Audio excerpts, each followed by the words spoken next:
Hello बच्चों, कैसे हो? नमस्ते। हम फिर आपके सामने उपस्थित हो गए हैं। सो बच्चों, आज के इस वीडियो लेक्चर में हम आपको पढ़ाने वाले हैं रिलेशंस एंड फंक्शंस, अर्थात संबंध और फलन। और बच्चों, ये जो चैप्टर है ये 11th क्लास में मैथमेटिक्स का ये दूसरा चैप्टर है बच्चों। सो आज के इस वीडियो लेक्चर में बच्चों आप पढ़ेंगे रिलेशंस एंड फंक्शंस, अर्थात संबंध एवं फलन को इस चैप्टर में हम लोग पढ़ेंगे। सो ये लाइव वीडियो स्ट्रीम किया जा रहा है। सो बच्चों तुरंत ही अपना मोबाइल उठाएं, उसका डेटा ऑन करें और पहुंच जाएं MS Patel e learning channel पर, जहां पर आप बच्चों देखेंगे इस लाइव क्लास का वीडियो। सो बिना देर किए हुए बच्चों पहुंचे MS Patel e learning channel पर, ठीक। और बच्चों इस वीडियो को सब्सक्राइब करना, चैनल को सब्सक्राइब करना और वीडियो को लाइक करना मत भूलिए। मैं आपको एक बात बता दूं, कंटेंट इन सब का, मेरे वीडियोस का कंटेंट सबसे बेहतरीन रहता है। फिर भी मैं बार बार आपको ये नहीं कहता हूं कि आप लाइक करें, सब्सक्राइब करें अदर्स यूट्यूबर्स की तरह से, ये मेरी आदत नहीं है। सो बच्चों, इन केस अगर if you find beneficial this video, then you must subscribe the channel and you must like the video. So बच्चों, बिना कुछ और बातचीत के हम ये वीडियो शुरू करते हैं। सो हमारा ये चैप्टर है रिलेशंस एंड फंक्शंस। सो बच्चों, इसमें सबसे पहले हम लोग पढ़ने वाले हैं दो समुच्चयों का कार्तीय गुणनफल। दो समुच्चयों का कार्तीय गुणनफल।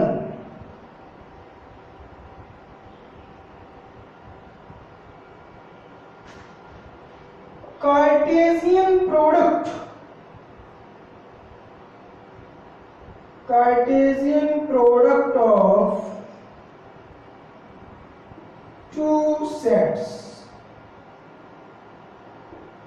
तो ये क्या है बच्चों?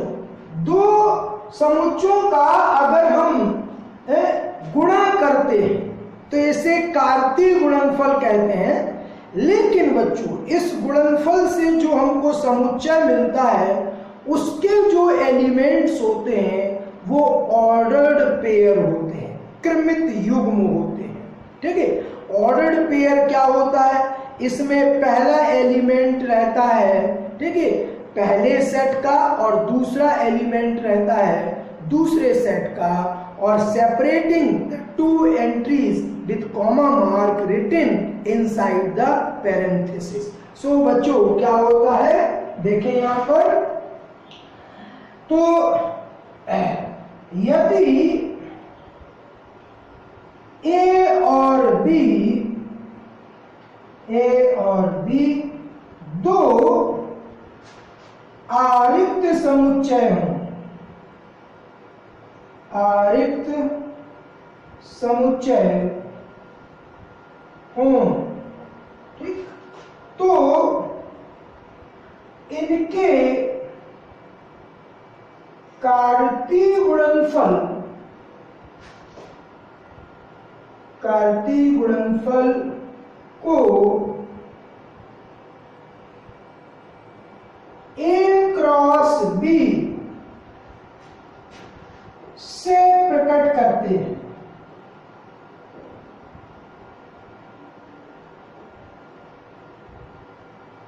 तथा A क्रॉस B जो होगा बच्चों, ठीक है, ध्यान दीजिए, ये भी एक समुच्चय है, ठीक।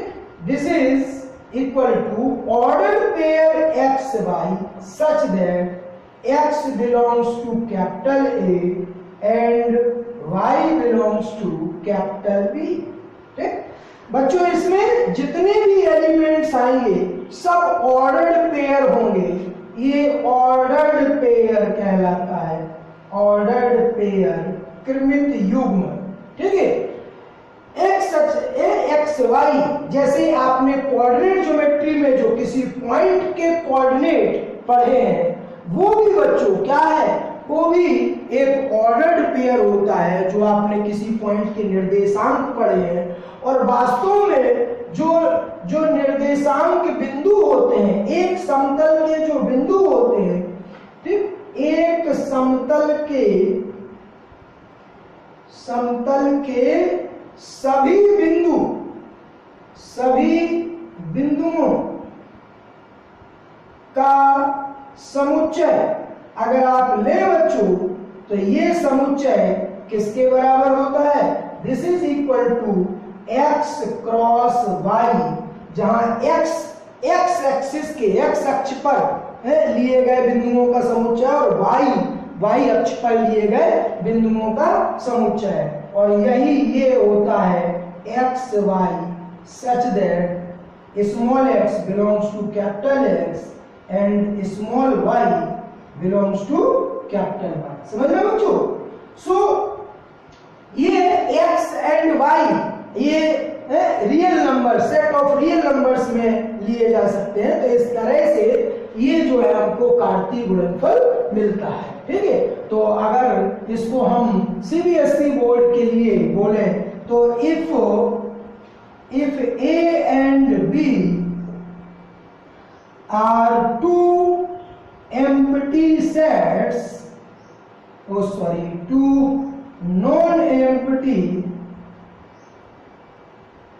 non-empty sets, then their Cartesian product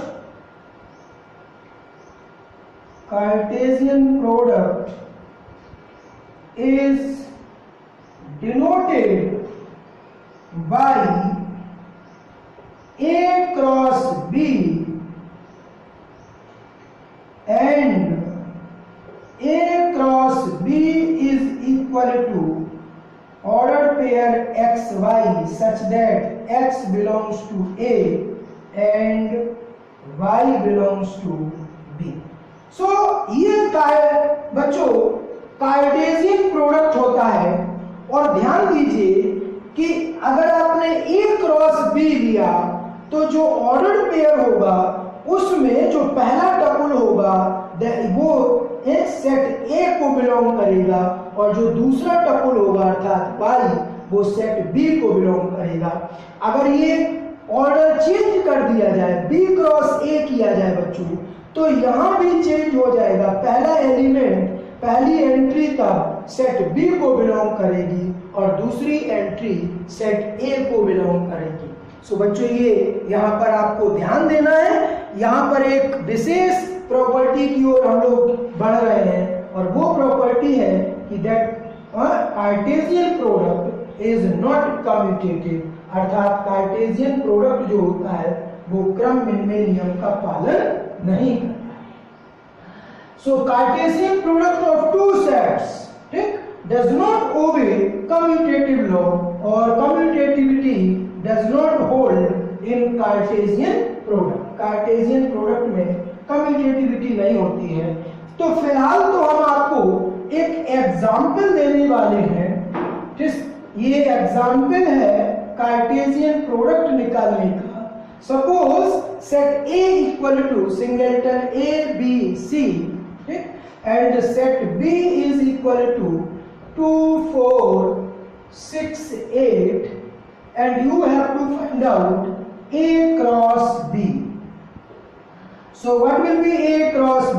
ठीक है, यहाँ पर all the elements will be ordered pair। So पहला ordered pair क्या बनेगा, A को 2 के साथ A, 2, ठीक है। फिर A, 4 पहली एंट्री A को बिलोंग करेगी सबका साथ। A, 6 A, 8 ये ऑर्डर्ड पेयर, ठीक। Now another ordered pair B2, then ordered pair B4, then ordered pair B6 and then ordered pair B8। The next ordered pair is C2, okay? And C4, then C6 and C8. So these will be the elements of A cross B. ठीक है, बहुत आसान बच्चों। ठीक है, यहाँ आपको इनके ऑर्डर्ड पेयर बना के लिखने होते हैं और जिस क्रम में ये है उसी क्रम में ये एंट्रीज रहेंगी। ठीक, और यहाँ पर बच्चों आप क्या देखेंगे कि n of A cross B, अर्थात A क्रॉस B में जो अवयवों की संख्या है, कार्तीय संख्या है, A क्रॉस B की कार्तीय संख्या है, वो देखो कितना है बच्चों। देखें, A में एलिमेंट्स थे 3, B में एलिमेंट्स थे 4, तो total elements A cross B में कितने हैं? 1 2 3 4 5 6 7 8 9 10 11 12 एलिमेंट्स हैं, तो that is 3 into 4, so that is equal to n of A into n of B.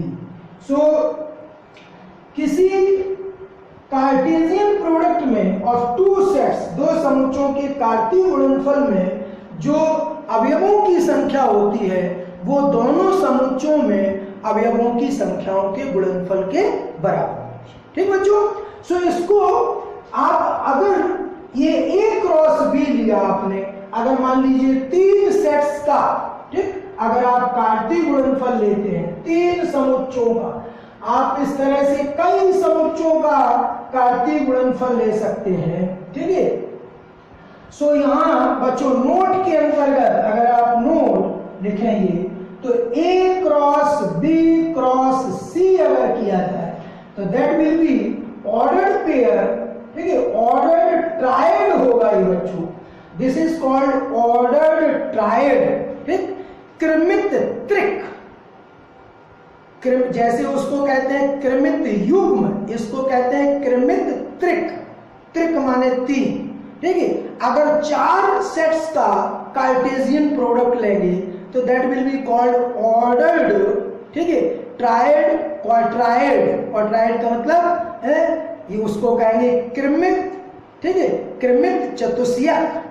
ठीक, क्रमित चतुष्यक, 4 के टपल्स होंगे, उस ऑर्डर्ड पेयर में 4 जो है। ठीक है, उस ऑर्डर्ड क्वाड्रायड में 4 टपल्स होंगे। ठीक, सो इस तरह से ये बहुत दूर तक आप ले जा सकते हैं, such that x belongs to capital A, ठीक है, comma y belongs to capital B and z belongs to capital C।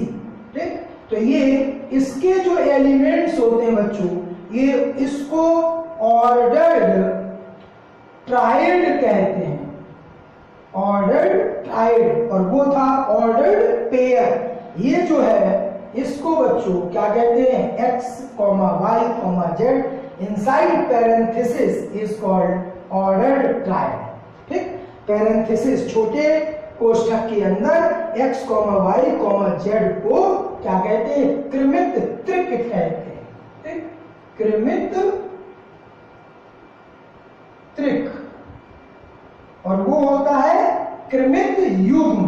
ठीक, सो यहां पर बच्चों आप लोगों ने कार्तीय गुणनफल पढ़ा। ठीक, 2 समुच्चों का और उसमें अवयवों की संख्या कितनी होगी ये आपने देखा।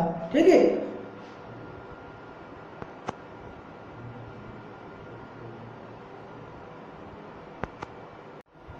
सो बच्चों नेक्स्ट हेड है, वो है equality of ordered pairs. Equality of ordered pairs, क्रमित युग्मों की समानता। ठीक है, सो बच्चों इन केस अगर 2 ऑर्डर्ड पेयर इक्वल हैं तो व्हाट इज टू डू? क्या करना है? पहला टपुल पहले टपुल के बराबर होगा और दूसरा टपुल दूसरे टपुल के बराबर होगा। ठीक है, सो बहुत आसान बच्चों, if ordered pair AB is equal to ordered pair CD implies if and only if A is equal to C and B equal to D। ठीक, 2 ऑर्डर्ड पेयर केवल और केवल बराबर होते हैं, ठीक है, केवल और केवल बराबर होते हैं if and only if a equal to c and b equal to d, ठीक। तो ये मतलब दो क्रमिक युग्म केवल और केवल तभी बराबर होंगे जब a बराबर होगा, order pair ab equal to order pair cd है, then a equal to c and b equal to d, ठीक। देखिए बच्चों इस पर example, suppose order pair this is x plus 4 and second tuple is 2 and this is equal to 3 and the second tuple is y minus 1, ठीक। So बच्चों in case if these two ordered pairs are equal, अगर ये दोनों equal हैं, ठीक है, तो यहाँ पर making comparison here this implies x plus 4 is equal to 3 and y minus 1 is equal to 2. So this implies x equal to minus 1 and y is equal to 3. So in this way simply some questions can also be solved in case if two ordered pairs are equal. अगर दो क्रमित युग्म आपस में बराबर हैं तो उन पर उनके जो करस्पॉन्डिंग टपल्स हैं वो इक्वल होंगे और उनको इक्वेट करके आप अननोन क्वांटिटीज की वैल्यूज को निकाल सकते हैं, ठीक। सो बच्चों ये था दो क्रमित युग्मों की इक्वालिटी के बारे में आपने पढ़ा।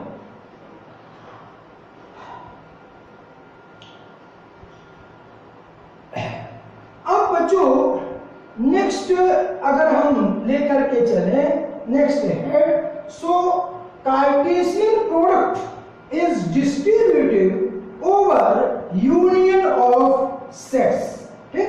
यूनियन ऑफ सेट्स पर ये डिस्ट्रीब्यूटिव है। So some important properties,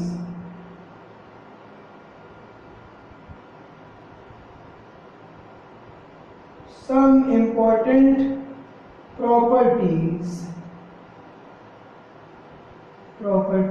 of Cartesian product। Cartesian product के कुछ इंपॉर्टेंट प्रॉपर्टीज वो क्या है, A cross B union C is equal to A cross B union A cross C without changing the order. आपको order change नहीं करना है बच्चों, ठीक, ध्यान दीजिए। Secondly A cross B minus C is equal to A cross B minus A cross C, ठीक। सो बच्चों यहां पर आप देख रहे हैं, ठीक है, ये also the third one is A cross B intersection C is equal to A cross B intersection A cross C. So simply these can be verified, ठीक। Cartesian product is distributed over union of sets। इसका मतलब है बच्चों Cartesian product is distributed over union of sets, अर्थात समुच्चों के संघ पर, समुच्चों के संघ पर, ठीक है, कार्तीय गुणनफल वितरित हो जाता है, ठीक। कार्टेशियन प्रोडक्ट से, और इसी तरीके से दूसरा है बच्चों कार्टेशियन प्रोडक्ट,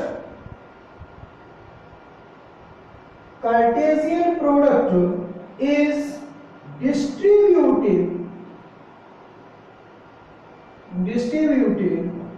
over, ठीक, over subtraction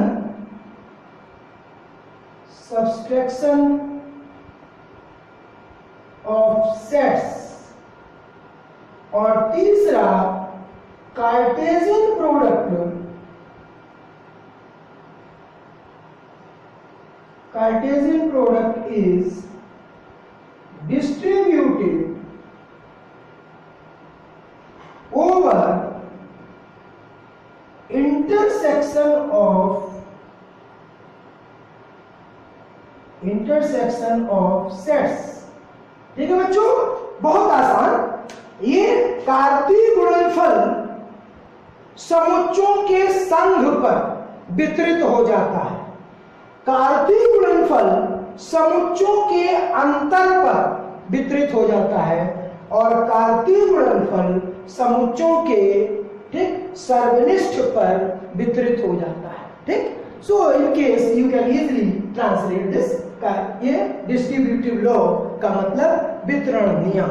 ठीक, सो यहां से बच्चों अब आप देखते हैं कि इनमें से किसी को भी आपको या तो सेट की वैल्यूज लेकर के वेरीफाई कर सकते हैं या आप आर्गुमेंटल मेथड से भी इसको वेरीफाई किया जा सकता है। सो जनरली आर्गुमेंटल मेथड से बहुत कम पूछा जाता है। फिलहाल हम आपको इसमें से कोई भी एक करके दिखा देते हैं आर्गुमेंटल मेथड से। बाकी बच्चों आप देख रहे हैं कि जो ट्राई मेथड है, टेकिंग द लिस्टिंग, मतलब जो सेट्स हैं उनको एलिमेंट फॉर्म में, लिस्टिंग फॉर्म में, टेबुलर फॉर्म में लेकर के आप आसानी से इन रूल्स को, इन लॉज को वेरीफाई कर सकते हैं। सो आर्गुमेंटल मेथड से अगर हम पहला वाला ये प्रूफ, ठीक है, आपको बताएं तो ये क्या होगा? प्रूफ क्या है? A cross B union C, ठीक, is equal to A cross B union A cross C। ठीक है बच्चों, सो यहां पर से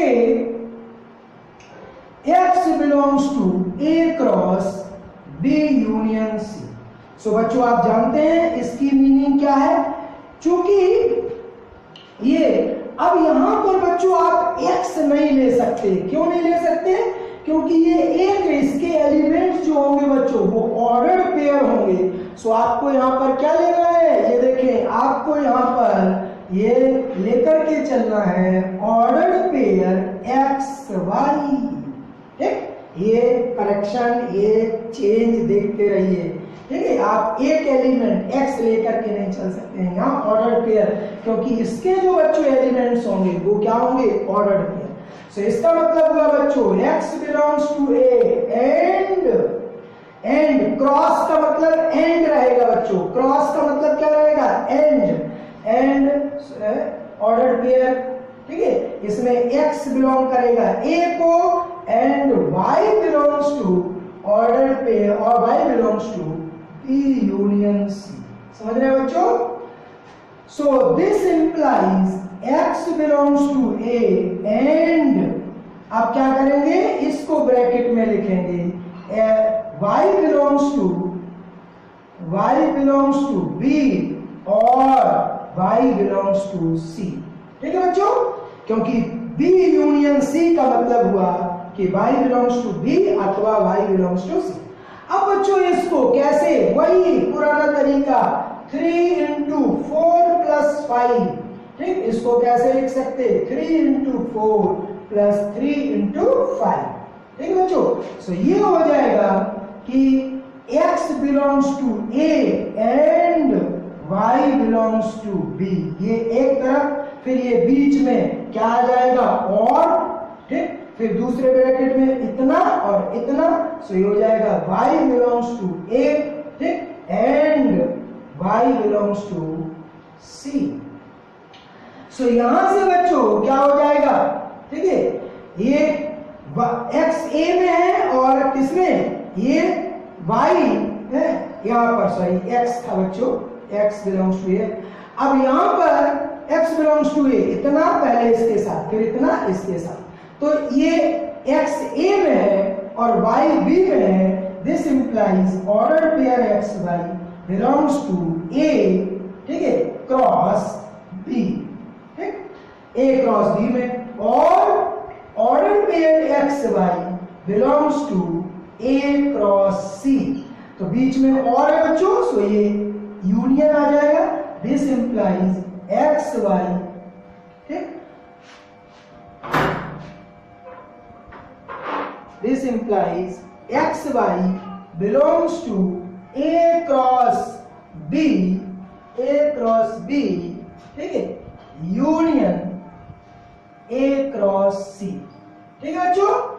सो यहां पर अब हमने जैसा आपको बताया था कि क्या करेंगे, ये डबल इंप्लीकेशन ले लेंगे, इफ एंड ओनली इफ। तो पहले ऊपर से नीचे की ओर आएंगे, फिर नीचे से ऊपर की ओर आएंगे, तो क्या हो जाएगा, ठीक है, कि A cross B, this implies A cross B union C is a subset of A cross B union A cross C. और फिर conversely A cross B union A cross C is a subset of A cross B union C, ठीक है। ये 1 हो गया बच्चों, ये 2 हो गया। So from